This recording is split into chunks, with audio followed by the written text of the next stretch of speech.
का नाटक यूवी को पड़ा भारी यहीं पर आएगा। सीरियल कभी नीम नीम कभी शहद शहद में जबरदस्त रोमांटिक ट्रैक।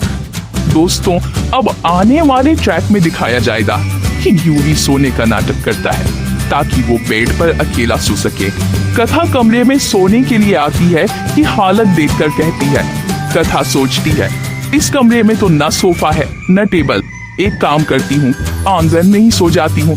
कथा चुपचाप चटाई लेने बाहर चली जाती है। तभी यूवी सोचता है कि वो कमरे में वापस आए, इससे पहले आंख बंद करके सोने का नाटक कर लेता ताकि आराम से बेड पर सो जाऊं। जैसे ही कथा वापस आती है, वो देखती है कि यूवी गहरी नींद में सो रहा है।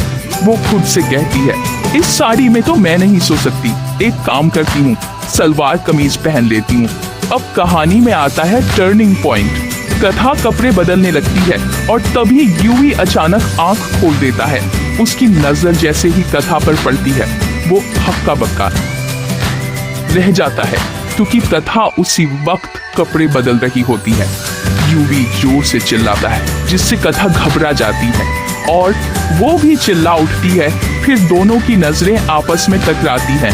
कथा हैरानी से पूछती है, आप तो सो रहे थे महाराज जी, अचानक कैसे उठ गए? और इसी झिझक और हैरानी भरे पल में उनके बीच एक प्यारा और हल्का सा रोमांटिक मोमेंट भी देखने को मिलेगा। कथा खुद अपने कपड़े पहनते हुए उलझ जाती है और यूवी उसकी मदद करता है। अब आने वाले ट्रैक में दिखाया जाएगा कि कैसे यूवी और कथा के बीच की दूरी घटने लगेगी और शुरू होगा एक नया रोमांटिक ट्रैक जहां यूवी को होगा कथा से प्यार का एहसास और वो चोरी छुपे कथा को देखने वाला है। तो दोस्तों, बने रहिए हमारे साथ।